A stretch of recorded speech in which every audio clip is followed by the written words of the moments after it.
나라 돈으로 준 연구비에서 학생들 인건비를 가로채서 수천만 원을 현금으로 보관해온 대학 교수가 적발됐습니다. 연구비 부정사용 적발 건수는 크게 늘고 있는데요. 은밀하게 벌어지기 때문에 내부 고발 없이는 밝혀내기 어렵고 환수도 쉽지 않습니다. 김학재 기자입니다.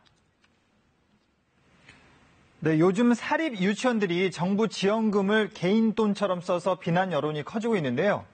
자, 1년에 사립 유치원에 들어가는 정부 예산이 2조 원입니다. 그런데요, 대학이나 연구기관에 들어가는 돈은요, 20조 원에 달합니다. 10배가 넘습니다. 자, 국민의 세금이 또 연구 분야에서는 어떻게 새나갔을까요? 자, 지난 8월 광주과학기술원의 한 교수가 연구비 횡령으로 적발이 됐습니다. 자, 이 교수는요, 연구에 참여한 제자들에게 통장으로 입금된 인건비를 돌려달라고 했습니다. 자, 연구실 공동 비용으로 쓰겠다는 게 그 이유였는데요. 그러면서 통장으로 받으면 증거가 남을 수 있다는 점을 알고 현금으로 달라고 했습니다. 자, 이 돈 은행 통장에 관리하면 또 걸릴까봐 연구실 캐비넷에 보관을 하다가 감사팀이 찾아냈습니다. 보시는 것처럼 7천만 원이 발견이 됐고요. 모두 5만 원권 현금이었습니다. 자, 이뿐만이 아니었습니다. 지원했던 연구 계획과는 달리 1억 원 상당의 고가 장비를 구입한 사실도 드러났습니다. 이를 감추기 위해서 이 교수는요, 업체와 짜고 허위 견적서로 액수를 부풀리기까지 했습니다. 자, 이런 연구비 부정사용 적발 건수는요, 보시는 것처럼 최근 들어서 크게 늘고 있는 추세입니다. 2015년까지 한 자리 숫자에 불과하던 건수가요, 2016년부터는요, 두 자리 숫자로 증가를 했습니다. 액수도 수십억 원 단위로 늘었습니다. 자, 적발 건수가 늘어난 이유는요, 연구에 참여한 학생들의 내부 고발이 늘었기 때문입니다. 일단 연구비가 집행이 되면요, 관리는 전적으로 해당 교수의 몫인데요.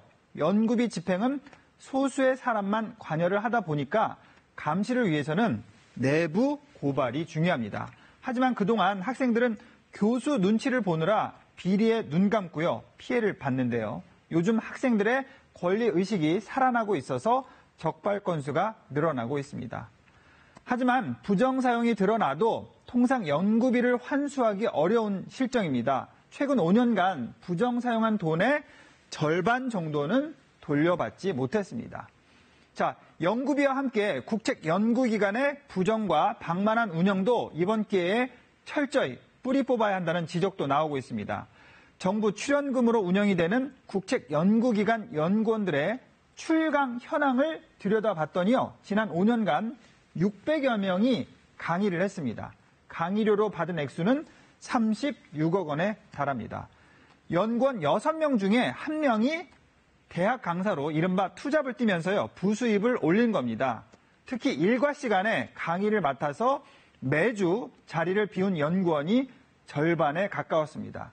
자, 그런데도 징계는 거의 주의를 주는데 그쳤습니다. 자, 연구가 주 업무인 국책연구기관 박사급 연구원의 1인당 논문 게재 실적은요, 한 해 평균 한 건도 안 됩니다. 자, 밖에 나가 강의하면서 강의료만 신경 쓰다 보니까 연구에서 논문 쓸 시간은 없었던 것 같습니다.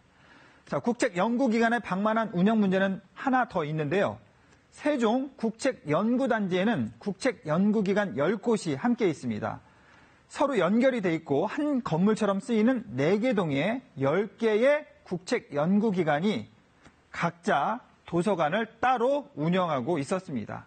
자, 이 도서관들은요, 지난해 도서 구입비로 39억 원을 썼습니다. 그런데 10권 가운데 한 권꼴로 같은 책을 구입했습니다. 자, 국민들이 성실하게 납부한 세금인 만큼 제발 이렇게 개인 돈처럼 착복하거나 무분별하게 낭비되는 사례들은 없어야 할 것 같습니다. KBS 뉴스 김학재입니다.